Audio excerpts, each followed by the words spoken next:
कहानी का नाम नक्कू तोता और उसकी नकलची आदत। पात्र नक्कू तोता एक बहुत ही चंचल और नकलची तोता।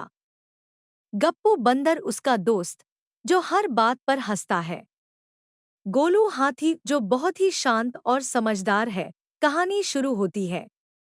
एक हरे भरे जंगल में रहता था नक्कू नाम का तोता जो पूरे जंगल में अपनी नकल करने की आदत के लिए मशहूर था। कोई छींक दे तो नक्कू भी छींक, कोई बोले राम राम तो नक्कू चिल्लाए राम राम। यहाँ तक कि अगर कोई चुप भी रहे तो नक्कू बोले इतने चुप क्यों हो भाई। एक दिन गप्पू बंदर बोला, नक्कू तू इतना सबकी नकल करता है, जरा अपनी कोई बात भी तो कर।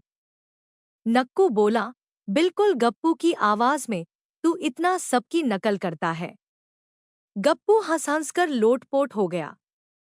फिर आया गोलू हाथी। गोलू बहुत समझदार था।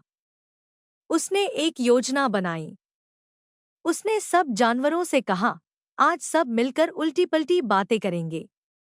देखता हूँ नक्कू क्या करता है। योजना शुरू।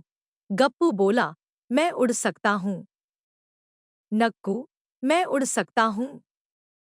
फिर बोला, अरे हाँ, मैं तो वैसे भी उड़ सकता हूँ। मिन्नी बिल्ली बोली, मैं भौंकती हूँ। नक्कू बोला, मैं भौंकती हूँ।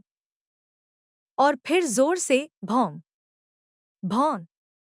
उसे लगा वो कुत्ता बन गया है। सब जानवर हंसने लगे। नक्कू को तब एहसास हुआ, अरे, मैंने तो सबकी बिना सोचे समझे नकल की। अब तो मैं खुद भूल गया हूँ कि मैं क्या हूँ।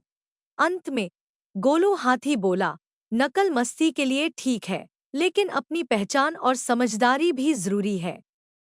नक्कू ने सिर हिलाया और बोला, अब से मैं कम नकल करूंगा और अपनी खुद की भी सोचूंगा। कभी कभी। और फिर बोला, कभी कभी। फिर खुद ही हंस पड़ा। सीख, मॉरल, मजाक अच्छा है, लेकिन अपनी पहचान और समझदारी सबसे जरूरी है।